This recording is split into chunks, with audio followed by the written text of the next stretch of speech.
हरि ओम गुरुर्ब्रह्मा गुरुर्विष्णु गुरुदेवो महेश्वरः गुरु साक्षात् परब्रह्म तस्मै श्री गुरुवे नमः।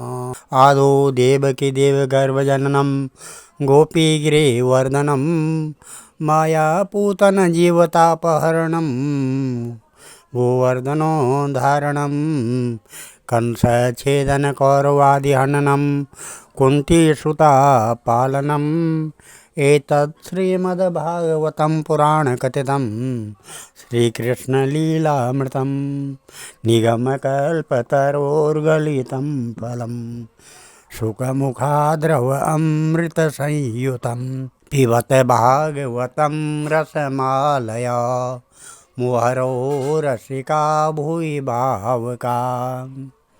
श्रीमन्नारायण नारायण नारायण भजमन्नारायण नारायण नारायण लक्ष्मी नारायण नारायण नारायण बद्री नारायण नारायण नारायण।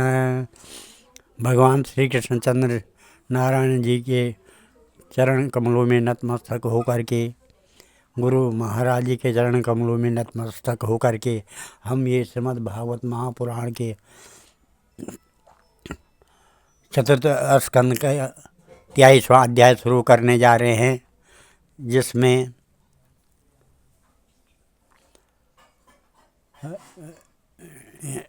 राजा पृथु की तपस्या और परलोक गमन के प्रसंग के बारे में दिया गया है, जो इस प्रकार है। मैत्रेय वाचा दृष्ट्वात्मानं प्रभयसमेकदा वैन्यम् आत्मवान् आत्मनां वर्धिता शेषा स्वानुसर्ग प्रजापति जगतस्थोखस्य चापि वृतेदो धर्मवृत्सदां निष्पादिते सुरादेशो यदर्थं यज्ञवान् आत्मद्वेषात्मयम्यश्च विरहाद् द्रोदतीमिव प्रयासो विमना स्वेका सदारो गातपोवनं तत्राप्यदाभिनियमो वैखाना सुसम्मते आरब्ध उग्रतपसि यथा स्वविये पुरा कंदमूलफलाहारा शुष्कपर्णासन क्वचित् भक्षा कतिचित् पक्षान् वायुभक्ष सदा परम ग्रीष्मे पंचतपावीरो वर्षा श्वासार शाणमुनि आकंठमग्नशिशिरे उदके स्थण्डिलेशया तितिक्षुर यत वाग्दात्मता ऊर्ध्वरेता जितानिल आर्यराधा यशु कृष्णं चरतप उत्तमम् तेन क्रमानुसिद्धेन ध्वस्तकर्मा मलाशय प्राणायामे सन्निरुद्धे खड्वर्ग छिन्नबन्धना सनत्कुमारो भगवान् यदाहाध्यात्मिकं परं योगं तेनेव पुरुषं भजत पुरुषर्षभः भगवद्धर्मिणो साधु श्रद्धया यतता सदा भक्ति भगवती ब्रह्मण्यनन्य विषयात् भवत तस्यानया भगवता परिकर्म शुद्धात् सत्त्वात्मनस्तदनुस्मरणानुपूर्य ज्ञानं विरक्तिमदभू निशतेन येन छिक्षेद संशयपदं न जीवकोशं छिन्नान्न धीरा दिगदात्मगतिर्निर्य तत्यजेच्छिन्ननिदं वैनेन येन तावान् योगागतिभिर्यतिरप्रमतो यावद् गदाग्रजकथासु न कुर्यात्। श्री मैत्रेय जी कहते हैं, इस प्रकार महामनस्वी प्रजापति पृथु ने स्वयं एवं अन्न आदि तथा पूर्व ग्राम आदि सर की व्यवस्था करके स्थावर जंगम सभी की आजीविका का सुविधा कर दिया तथा साधु जनोचित धर्मों का भी खूब पालन किया। मेरी अवस्था कुछ ढल गई है और जिसके लिए मैंने इस लोक में जन्म लिया था उस प्रजा रक्षण रूप ईश्वराज्ञा का पालन भी हो चुका है, अतः अब मुझे अंतिम पुरुषार्थ मोक्ष के लिए प्रयत्न करना चाहिए। यह सोचकर उन्होंने अपने विरह में रोती हुई अपनी पुत्री रूपा पृथ्वी का भार पुत्रों को सौंप दिया और सारी प्रजा को बिलखती छोड़कर वे अपनी पत्नी सहित अकेले ही तपोवन को चल दिए। वहाँ भी वे वानप्रस्थ आश्रम के नियमानुसार उसी प्रकार कठोर तपस्या में लग गए जैसे पहले गृहस्थ आश्रम में अखंड व्रत पूर्वक पृथ्वी को विजय करने में लगे थे। कुछ दिन तो उन्होंने कंद मूल फल खाकर बिताए, कुछ काल सूखे पत्ते खाकर रहे, फिर कुछ पखवाड़ों तक जल पर ही रहे और इसके बाद केवल वायु से ही निर्वाह करने लगे। वीरवर पृथु मुनि वृत्ति से रहते थे। गर्मियों में उन्होंने पंच अग्नियों का सेवन किया। वर्षा ऋतु में खुले मैदान में रहकर अपना शरीर की जल की धाराएं सही और जाड़े में गले तक जल में खड़े रहे। वे प्रतिदिन मिट्टी की बेदी पर ही शयन करते थे। उन्होंने शीत उष्ण आदि सब प्रकार के द्वंद्वों को सहा तथा वाणी और मन का संयम करके ब्रह्मचर्य का पालन करते हुए प्राणों को अपने अधीन किया। इस प्रकार श्री कृष्ण की आराधना करने के लिए उन्होंने उत्तम तप किया। इस क्रम से उनकी तपस्या बहुत पुष्ट होगी और उसके प्रभाव से कर्म बल नष्ट हो जाने के कारण उनका चित्त सर्वथा शुद्ध हो गया। प्राणायामों के द्वारा मन और इंद्रियों के निरुद्ध हो जाने से उनका वासना जनित बंधन भी कट गया। तब भगवान सनत कुमार ने उन्हें जिस परम उत्कृष्ट आध्यात्म योग की शिक्षा दी थी, उसी के अनुसार राजा पृथु पुरुषोत्तम श्री हरि की आराधना करने लगे। इस तरह भगवत परायण होकर श्रद्धापूर्वक सदाचार का पालन करते हुए निरंतर साधन करने से पर ब्रह्म परमात्मा में उनकी अनन्य भक्ति होगी। इस प्रकार भगवत उपासना से अंतःकरण शुद्ध सात्विक हो जाने पर निरंतर भगवत चिंतन के प्रभाव से प्राप्त हुई इस अनन्य भक्ति से उन्हें वैराग्य सहित ज्ञान की प्राप्ति हुई और फिर उस तीव्र ज्ञान के द्वारा उन्होंने जीव के उपाधिभूत अहंकार को नष्ट कर दिया, जो सब प्रकार के संशय विपर्यय का आश्रय है। इसके पश्चात देहात्म बुद्धि की निवृत्ति और परमात्मा स्वरूप श्री कृष्ण की अनुभूति होने पर अन्य सब प्रकार की सिद्धि आदि से भी उदासीन हो जाने के कारण उन्होंने उस तत्वज्ञान के लिए भी प्रयत्न करना छोड़ दिया, जिसकी सहायता से पहले अपने जीव कोष का नाश किया था। क्योंकि जब तक साधक को योग मार्ग के द्वारा श्री कृष्ण कथामृत में अनुराग नहीं होता, तब तक केवल योग साधना से उसका मोह जनित प्रमाद दूर नहीं होता, भ्रम नहीं मिटता।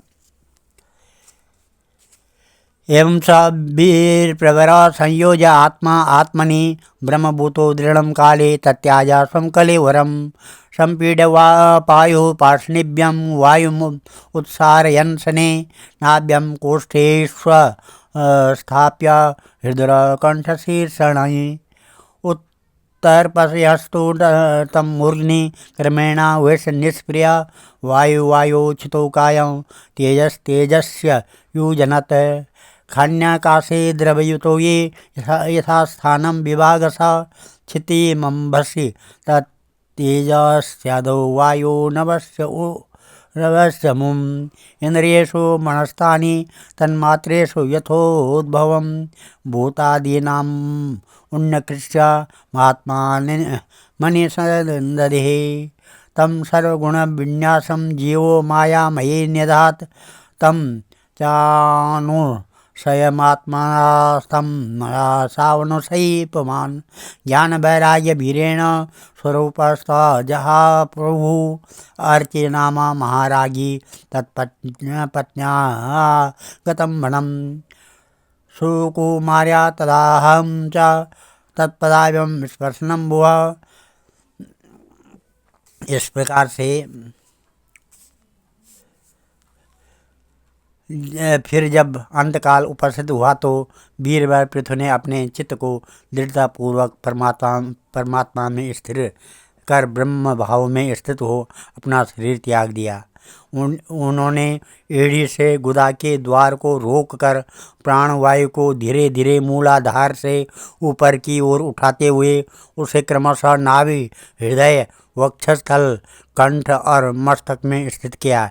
फिर उसे और ऊपर की ओर ले जाते हुए क्रमशः ब्रह्मरंध्र में स्थिर किया। अब उन्हें किसी प्रकार सांसारिक भोगों की लालसा नहीं रही।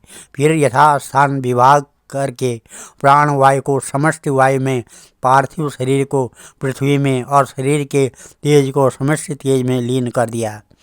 हृदय आकाश आदि देहावच्छिन्न आकाश को महाकाश और शरीरगत रुधिर आदि जलीय असंख्या को समिश्र जल में लीन किया। इसी प्रकार फिर पृथ्वी को जल में और जल को तेज में और तेज को वायु में और वायु को आकाश में लीन किया। तदंतर मन को सविकल्प ज्ञान में उसके जिनके अधीन वह रहता है उन इंद्रियों को उनके कारण रूप तन्मात्राओं में और सूक्ष्म भूत तन्मात्राओं के कारण अहंकार के द्वारा आकाश इंद्रिया और तन्मात्राओं को उसी अहंकार में लीन कर अहंकार को महत्त्व में लीन किया। फिर संपूर्ण गुणों की अभिव्यक्ति करने वाले उस महत्त्व को मायोपाधिक जीव में स्थित किया। तदंतर उस माया रूप जीव की उपाधि को भी उन्होंने ज्ञान और वैराग्य के प्रभाव से अपने शुद्ध ब्रह्म रूप में स्थित होकर त्याग दिया। महाराजा पृथु की पत्नी महारानी अर्ची भी उनके साथ वन को गई थी। वे बड़ी सुकुमारी थी, पैरों से भूमि का स्पर्श करने योग्य भी नहीं थी। फिर अतीव भर्तुर्व्रत धर्मनिष्ठया शुश्रूषयाचार सदेह यात्रया नाविन्दतार्ति परिकर्षितापि सा प्रेयस्करस्पर्शन माननिवृत्ति देहं विपन्नाखिलचेतनादिकं पत्युपृथिव्या दयितस्य चात्मनः आलक्ष्य किञ्चिच्च विलप्य सा सती चितामथारोपयत् द्विषानुनी विधाय कृतं हृदयनिजलाप्लुता दत्तोदकं भर्तुरुदारकर्मणः नत्वा दिविस्थां त्रिदशास्त्रिपरीया विवेशवह्निं ध्यायति भर्तृपादौ विलोक्य नोगतं सार्ध्वी पृथु वीरवरं पतिं तुष्टूर्वरदा देवीर्देवपत्न्या सहस्रशः।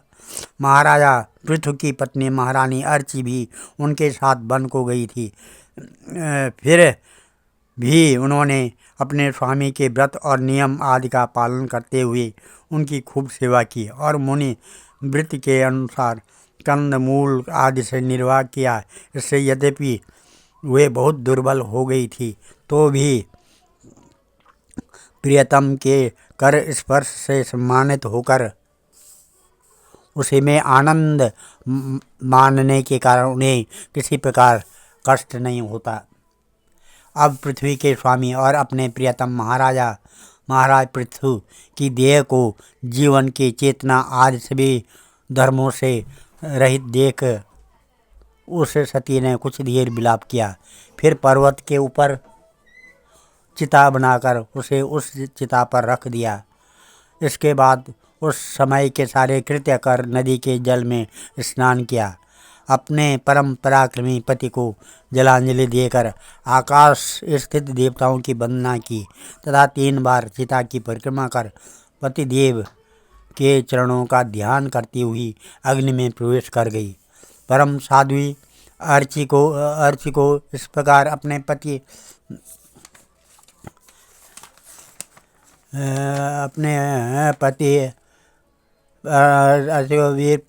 अर्च को इस प्रकार अपने पति वीरवर पृथु का अनुगमन करते देख हजारों वरदायिनी देवियों ने अपने अपने पतियों के साथ उनकी स्तुति की।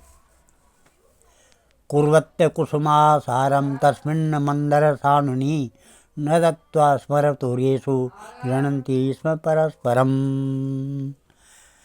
वहाँ देवताओं के बाजे बजने लगे। उस समय उस मंदराचल के शिखर पर वे देवांगनाएं पुष्पों की वर्षा करती हुई आपस में इस प्रकार कहने लगी। ओहो यम वधुर्धन्या याचेवं भूभुजां पतिं सर्वात्मनां पतिं भेजे यज्ञेशं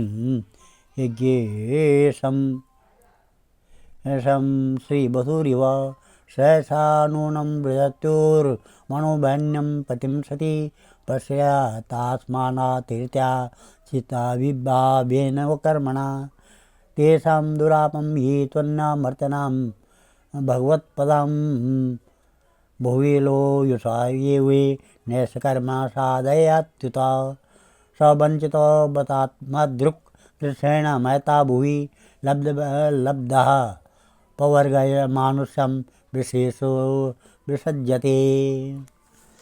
देवियों ने कहा, अहो यह स्त्री धन्य है। इसने अपने पति राजराजेश्वर पृथु की मन वाणी शरीर से ठीक उसी प्रकार सेवा की है जैसे श्री लक्ष्मी जी यज्ञेश्वर भगवान विष्णु की करती है। अवश्य ही अपने अचिंत्य कर्म के प्रभाव से यह सती हमें भी लांघ कर अपने पति के साथ उच्चतर लोकों को जा रही है। इस लोक में कुछ ही दिनों का जीवन होने पर भी जो लोग भगवान के परम पद की प्राप्ति कराने वाला आत्मज्ञान प्राप्त कर लेते हैं, उनके लिए संसार में कौन पदार्थ दुर्लभ है। अतः जो पुरुष बड़ी कठिनता से भूलोक में मोक्ष का साधन स्वरूप मनुष्य शरीर पाकर भी विषयों में आसक्त रहता है, वह निश्चय ही आत्मघाती है। हाय हाय, वह ठगा गया है। श्री मैत्रेय जी कहते हैं, स्तुवती स्वमरात्रिषु पतिलोकं गता बुधु यं वा आत्मविदां धुर्यो वैन्यप्रपाच्युताशया इत्थं भूतानुभावोऽसो पृथु स भगवत्तमः कीर्तिदं तस्य चरितम् उदामाचरितस्य ते य इदं सुमहत्पुण्यं श्रद्धया वहिता पठेत् श्रावयेत् शृणु याद्वापि स पृथो पदवीमियात् ब्राह्मणो ब्रह्मवर्चसी राजन्यो जगतीपति वैश्य पठन विटपति शाशूद्र शतमतापहीनायात् त्रिकट्या इदम् आकर्ण्य नरो नार्यथाथवा धृता अप्रजा शुभोपजातमो निर्धनो धनवत्तमा अस्पृष्टकीर्ति सुयसा मूर्खो भवति पंडिता इदं स्वस्यनं पुंसां मंगल्या निवारणं धन्यं यशस्विमायुष्यं स्वर्गं कलि महापहं धर्मार्थकाम मोक्षाणां सम्यक् सिद्धिं विप्सुभिः श्रद्धये तदनुश्राव्यं चतुर्णं कारणं परं विजयाभिमुखो राजा श्रुते तदभियातिमियान् बलिं तस्मै हरन्त्याग्रे राजानः पृथ्वी यथा मुक्तास्यासंगो भगवत्यमलां भुक्तिमुद्वहन् वैन्यस्याचरितं पुण्यं शृणुयात् श्रावयेत् पठेत् वैचित्रवीर्याभिहितं महान् महात्म्यं सूचकम् अस्मिन् कृतमतिमर्त्य पार्थवी गतिमा प्रभात। श्री मैत्रेय जी कहते हैं, विदुर जी, जिस समय देवांगनाएं इस प्रकार स्तुति कर रही थी, भगवान के जिस परम धाम को आत्मज्ञानियों में श्रेष्ठ भगवत प्राण महाराजा पृथु गए, महारानी अर्ची भी उसी पतिलोक को गई। परम भागवत पृथु जी ऐसे ही प्रभावशाली थे। उनके चरित्र बड़े उदार हैं।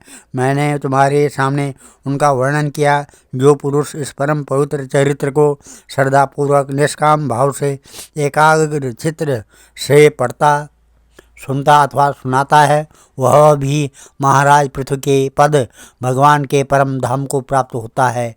इसका सकाम भाव से पाठ करने से ब्राह्मण ब्रह्म तेज प्राप्त करता है, क्षत्रिय पृथ्वीपति हो जाता है, वैश्य व्यापारियों में प्रधान हो जाता है, शूद्र में साधुता आ जाती है। स्त्री हो अथवा पुरुष, जो कोई इस आदरपूर्वक तीन बार सुनता है, वह संतानहीन हो तो पुत्रवान, धनीहीन हो तो महाधनी, कीर्तिहीन हो तो यशस्वी और मूर्ख हो तो पंडित हो जाता है।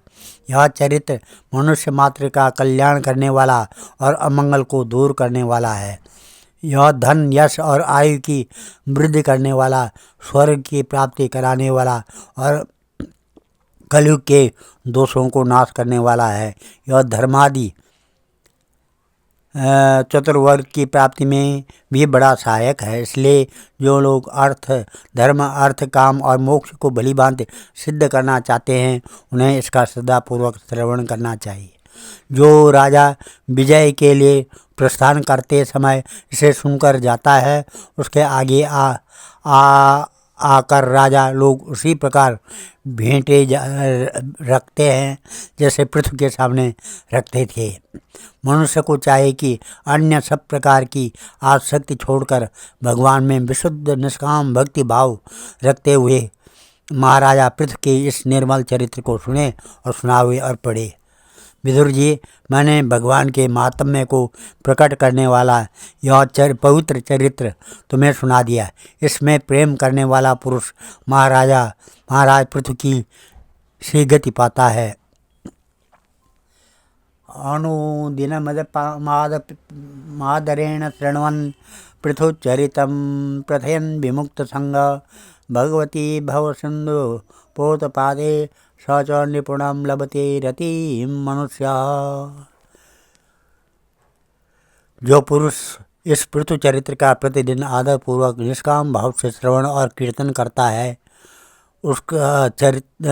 उसके जिनके चरण संसार सागर को पार करने के लिए नौका के समान है, उन श्री हरि में सुदृढ़ अनुराग हो जाता है।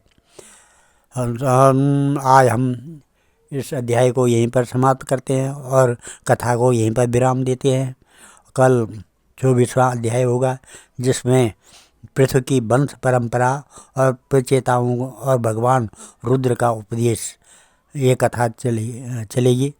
ओम श्री कृष्ण गोविंद हरे मुरारे, हे नाथ नारायण वासुदेवा, हे नाथ नारायण वासुदेवा, हे नाथ नारायण वासुदेवा। ध्येयं सदा परिभवग्नमविष्टदोहं, तीर्थात्पदं शिवविरञ्चनुतं शरणं भृत्यात्यहं प्रणतपालभवाब्धिपोतं, वन्दे महापुरुषते चरणारविन्दम्। ॐ नमः। मंगलम भगवान विष्णु, मंगलम गरुड़ध्वजा, मंगलम पुंडरीकाक्षा, मंगलाय तनोहरि, मंगलम भगवान शंभु, मंगलम वृषभध्वजा, मंगलम पार्वतीनाथ, मंगलाय शिव शंकर। हम सर्वमंगल मांगल्ये शिवे सर्वार्थ साधिके, शरणे त्र्यंबके गौरी नारायणे नमस्तुते। हम अन्नपूर्णे सदा पूर्णे, शंकर प्राणवल्लभे, ज्ञान सौभाग्य सिद्ध्यर्थम भिक्षां देहि पार्वती। ॐ या श्री स्वयं सुकृतना भुवनेषु लक्ष्मीं, पापात्मनां कृतदयां हृदयेषु बुद्धि, सरदा सतां कुलजन प्रवश्य लज्जा, तात्वां नतास्म परिपालय देवि विश्वम्। ॐ सर्वे भवन्तु सुखिनः, सर्वे सन्तु निरामया, सर्वे भद्राणि पश्यन्तु, मा कश्चित् दुःखभाग् भवेत्। धन्यवाद।